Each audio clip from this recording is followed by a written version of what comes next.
Hi guys, myself Soumya and I welcome you on this beautiful channel Meet by a Word। तो guys, आज के इस video में हम जेनेटिक्स के 30 क्वेश्चंस पढ़ने वाले हैं जो आपका कॉन्सेप्ट बिल्कुल क्लियर कर देंगे। एकदम बेसिक से हैं गाइस, तो चलते हैं अपने क्वेश्चंस पे। Question number first, genotype phenotype concept was given by। Guys यहाँ पूछ रहे हैं कि जीनोटाइप फिनोटाइप कॉन्सेप्ट कौन से साइंटिस्ट ने दिया था। तो इसको जानने से पहले हम ये जानेंगे कि जीनोटाइप फिनोटाइप क्या होता है। जैसे कि गाइस मेंडल ने जब हाइब्रिडाइजेशन एक्सपेरिमेंट किया था पी पर, तो उन्होंने उसकी 7 कॉन्ट्रास्टिंग ट्रेड्स को लिया था, जहाँ पे उन्होंने मोस्टली उनका जो कैरेक्टरिस्टिक था एक capital T and small T को लिया था। तो गाइस ये जो पेयर्ड एलिल्स जो होते हैं like capital T small T, तो ये होते हैं जीनोटाइप। और कैपिटल टी से बनने वाला जो टॉल प्लांट होगा वो होता है फिनोटाइप।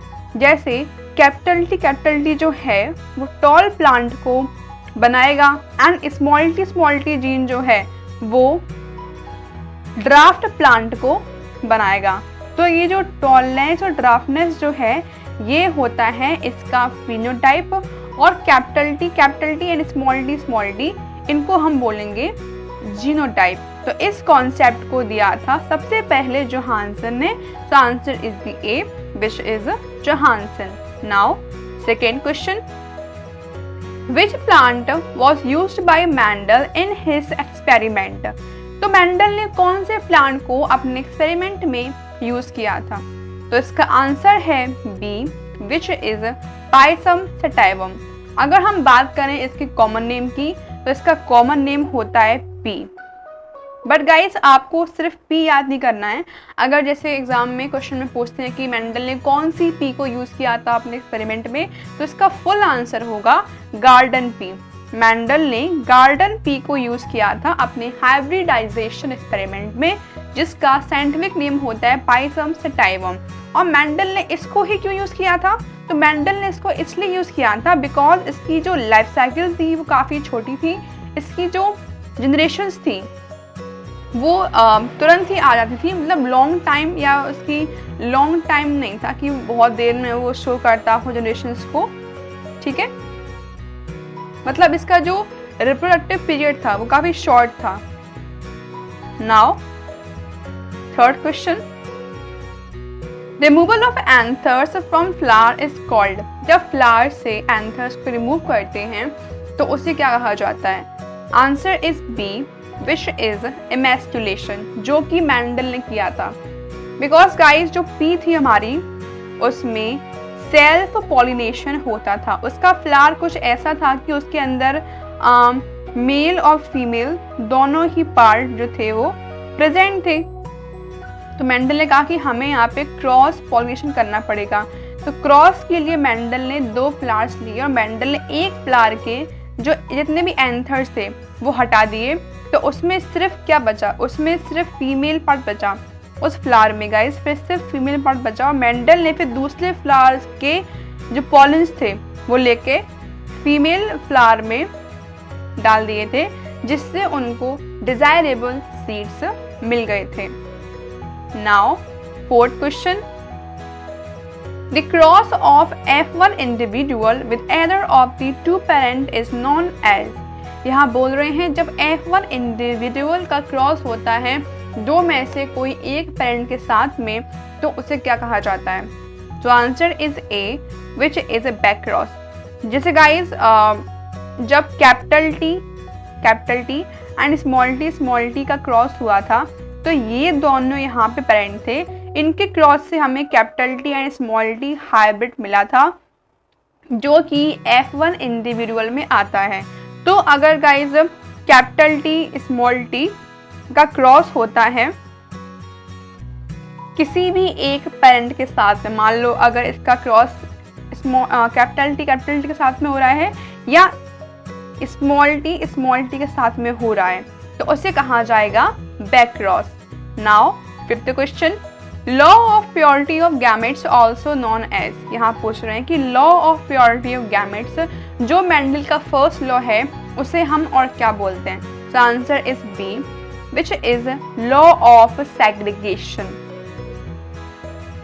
लॉ ऑफ सेग्रीगेशन का मीन बस यही है कि यहाँ पे जो कैरेक्टर्स होते हैं, जो जीन्स होते हैं, वो आपस में ब्लेंडिंग शो नहीं करते हैं। मेंडल ने अपने फर्स्ट लॉ में यही बताया है। जैसे गाइज F1 जनरेशन में जो capital T small T name का जो हाइब्रिड आया था वो ब्लेंडिंग शो नहीं करता है, जिसमें कैपिटल टी डोमिनेंट होता है, स्मॉल टी रिसेसिव होता है। इस वजह से इसमें स्मॉल टी का कोई भी इफेक्ट हमको नहीं दिखता है। इसके अंदर स्मॉल टी होता है, उसके बाद भी इसका जो प्लांट होता है वो टॉल होता है। जैसे एक प्योर टॉल प्लांट होता है वैसे हाइब्रिड प्लांट जो होता है वो भी टॉल ही हमको दिखता है, बिकॉज यहाँ पे इनके फर्स्ट लॉ के अकॉर्डिंग जो कैरेक्टर्स होते हैं ब्लेंडिंग नहीं करते हैं। अगर यहाँ पे कैरेक्टर ब्लेंडिंग करते गाइज तो यहाँ पे जो प्लांट होता वो टॉल ना होकर मिडिल साइज्ड होता। मिडिल साइज मतलब मीडियम साइज का होता, ना ही वो टॉल होता ना ड्राफ्ट होता, वो प्लांट बीच का होता। बट यहाँ पे ऐसा कुछ नहीं है, यहाँ पे जो प्लांट होता है वो टॉल होता है, बिकॉज यहाँ पे जो उसका स्मॉल टी कैरेक्टर है वो रिसेसिव है, जिस वजह से वो अपना इफेक्ट शो नहीं कर पाता है। Now sixth question, the cross of F1 individual with its recessive parent is called. यहाँ पूछ रहे हैं गाइस, जब F1 इंडिविजुअल, हम जानते हैं कि F1 इंडिविजुअल हमारा क्या था, कैपिटल टी स्मॉल टी। जब इसका हम क्रॉस कराएंगे अपने रिसेसिव पेरेंट के साथ में, रिसेसिव गाइस वही है जो स्मॉल होता है और जो अपने इफेक्ट को ईजिली शो नहीं कर पाता है। तो रिसेसिव पेरेंट यहाँ पे था small T and small T. तो जब कैपिटल टी का क्रॉस होगा स्मॉल टी के साथ में तो उसे कहा जाएगा test cross. Answer is the C. Now seventh question, which of the character was not chosen by Mendel. यहाँ गाइस पूछ रहे हैं कि मेंडल ने कौन सा कैरेक्टर यूज नहीं किया था। मेंडल ने गाइस 7 कॉन्ट्रास्टिंग कैरेक्टर्स और ट्रेड्स को यूज किया था, जो कि थे seed colour, seed shape, flower colour, location of flower and height of plant, pod shape, pod colour. But guys Mendel ने लोकेशन ऑफ पॉड को यूज नहीं किया था, तो इसका आंसर है B. Now eighth question, genes which code for a pair of contrasting traits are known as. यहाँ guys पूछ रहे हैं कि ऐसे जीन जो कोड करते हैं दो अपोजिट ट्रेड्स के लिए उन्हें क्या कहा जाता है। तो answer is B, which is alleles. जैसे गाइस पी में जो हाइट के एलिल्स होते हैं वो 3 होते हैं, लाइक स्मॉल टी मतलब capital T, small T and capital T small T.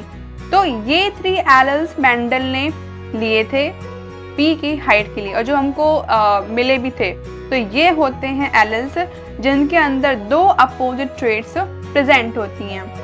Now ninth question, A recessive एले इज एक्सप्रेस्ड इन। एक जो रिसेसिव एले होती है वो खुद को एक्सप्रेस कब कर पाती है। तो इसका आंसर है C, which is homozygous condition. Homozygous condition guys उसे बोलते हैं जहाँ पे दोनों एलिल्स बिल्कुल सेम होते हैं, और रिसेसिव एलिंग का यही होता है कि अगर दोनों एलिल्स प्रेजेंट हैं, अगर दोनों एलिल्स स्मॉल टी प्रेजेंट हैं तो ही वो अपने इफेक्ट को शो कर पाएगा। अगर कैपिटल टी सामने आ गया और फिर स्मॉल टी आया है तो वो अपने इफेक्ट को शो नहीं कर पाएगा, बिकॉज हमने आगे पढ़ा था जहाँ पे हाइब्रिड प्रेजेंट थे F1 जनरेशन में, उसके बाद भी जो प्लांट थे वो सब टॉल हुए थे, उसमें से बस एक ही प्लांट ड्राफ्ट आया था उसकी F2 जनरेशन में। अब चलते हैं अपने 10th क्वेश्चन पर। When one gene masks or changes the effect of another gene, the interaction is called। यहाँ पूछ रहे हैं जब एक जीन दूसरे जीन के इफेक्ट को कवर कर लेता है या चेंज कर देता है तो उस इंटरेक्शन को हम क्या बोलते हैं। Answer is D which is epistasis. Now 11th question. Mendel formulated the law of purity of gametes on the basis of. यहाँ गाइस पूछ रहे हैं कि मेंडल ने अपने फर्स्ट लॉ दिया था वो कौन से बेसिस पे दिया था. तो इसका आंसर है A which is a monohybrid cross. Because guys Mendel ने यहाँ पे एक सिंगल पेयर लिया था. मेंडल ने यहाँ पे एक सिंगल पेयर लिया था कॉन्ट्रास्टिंग ट्रेड्स का, जो कि था capital T and small T. Now 12th question. In एंट्रियम phenotype ratio in F2 generation for the inheritance of flower color could be. Answer is B, which is 1:2:1. Now 13th question. Phenotype and genotype ratio is similar in case of. यहाँ पूछ रहे हैं कि इन दोनों का ratio कौन सी case में similar होता है. Answer is A which is incomplete dominance, जो कि हमको एंट्रियम में मिलता है. Now 14 question. ABO blood grouping in human being cites the example of. तो इसका आंसर है guys D which is B and C, means codominance and multiple allelism. Because यहाँ पे गाइस बहुत से एलेल्स होते हैं जो डिफरेंट टाइप के ब्लड ग्रुप्स को कंट्रोल करते हैं. Now 15 question. Law of independent assortment can be explained with the help of. Law of independent assortment जो कि मेंडल का सेकेंड लॉ था, इसको हम एक्सप्लेन करते हैं कौन सी क्रॉस की हेल्प से. तो इसका answer A which is a dihybrid cross, जहाँ पे गाइस मेंडल ने 2 पेयर लिए थे कॉन्ट्रास्टिंग ट्रेड्स के. Now 16 question. Mendel work was rediscovered by 3 scientist in the year. यहाँ पूछ रहे हैं कि मेंडल के वर्क को फिर से कौन से 3 साइंटिस्ट ने डिस्कवर किया था, फिर कौन से ईयर में किया था. तो इसका आंसर है C which is 1900. Now 17 question. Chromosomal theory of inheritance was given by. Chromosomal theory of inheritance को किसने दिया था. Answer is B which is Sutton and Boveri. Now 18 question. Experimental verification of chromosomal theory of inheritance was done by. तो guys इस question में क्या था, यहाँ पे chromosomal theory of inheritance जो थ्योरी थी वो सटन एंड बोवेरी ने बताई थी, बट इस पे एक्सपेरिमेंट जो था वो मॉर्गन ने किया था. तो इसका आंसर है B Morgan. Now 19 question. Distance between the genes is measured by. 2 genes के बीच में जो डिस्टेंस होती है उसको हम मेजर करते हैं कौन सी यूनिट में. तो इसका आंसर है B which is map unit. Now 20 question. In polygenic inheritance, ये पूछ रहे हैं कि पॉलीजेनिक इनहेरिटेंस में क्या होता है. तो इसका आंसर है ए where many genes govern a single character, जहाँ पे बहुत से जीन्स एक ही कैरेक्टर को कंट्रोल करते हैं. Now 21 question. Pleiotropic gene is. यहाँ पूछ रहे हैं कि प्लियोट्रोपिक जीन क्या करता है. तो इसका आंसर है A controls multiple traits in an individual.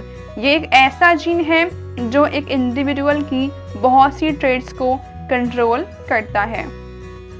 Next question.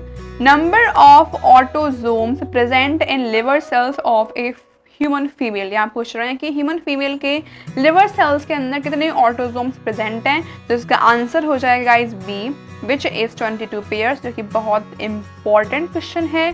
Now 23 question. Rate of mutation is affected by. Rate of mutation जो है इफेक्ट होती है किससे. तो इसका आंसर है B which is X raise.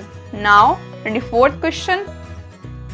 Insertion और deletion of a single base. जब एक सिंगल बेस इंसर्ट हो जाता है या वो डिलीट हो जाता है तो उसे कहा जाता है frame shift mutation. Answer is C. 25 question. Dash is an example of X linked recessive trait. यहाँ पूछ रहे हैं कि एक्स लिंक्ड रिसेसिव ट्रेड कौन सी है. इसका आंसर है guys B which is haemophilia. Now 26 question.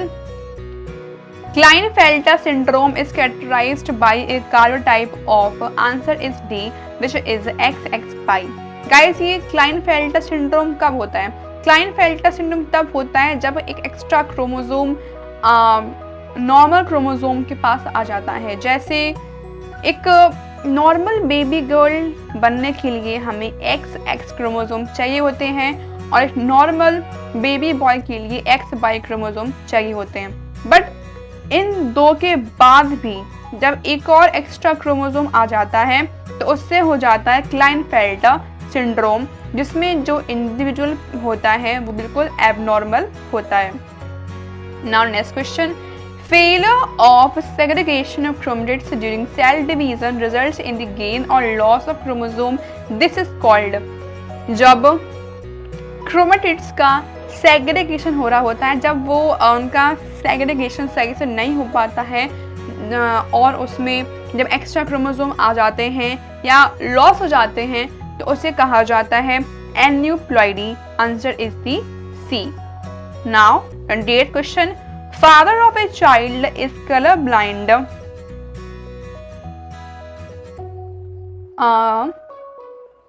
अगर गाइस फादर कलर ब्लाइंड हैं तो उनके दोनों ही जीन्स पे जो क्रोमोसोम है दोनों पे ही कलर ब्लाइंड का जीन होगा। तो यहाँ बोल रहे हैं कि father of child is colour blind and mother is carrier for colour blindness, the probability of the child being colour blind is. तो गाइस ये हो गया मदर का जीनोटाइप और ये हो गया फादर का। तो यहाँ बोल रहे हैं कि कितनी पॉसिबिलिटी है उस पर्टिकुलर चाइल्ड की कि वो भी कलर ब्लाइंड होगा। तो इसका आंसर हो जाएगा गाइस बी, 50%। हर केस में 50% ही पॉसिबिलिटी है कि वो चाइल्ड जो है वो कलर ब्लाइंड हो सकता है। Now next question, number of autosome present in liver cell of a human female is 22 pairs. Now last question, in a sickle cell anemia, glutamic acid is replaced by valine. Which one of the following triplet codes for valine? The answer is D, which is GUG। और ये जो पूरा case है guys ये होता है sickle cell anaemia में, ये आपको याद रखना है। ओके गाइज, वीडियो यहाँ पर एंड होता है। अगर आपको इसकी वीडियो चाहिए है तो डिस्क्रिप्शन बॉक्स में मिल जाएगी। मिलते हैं नेक्स्ट वीडियो में। Bye bye and thanks for watching.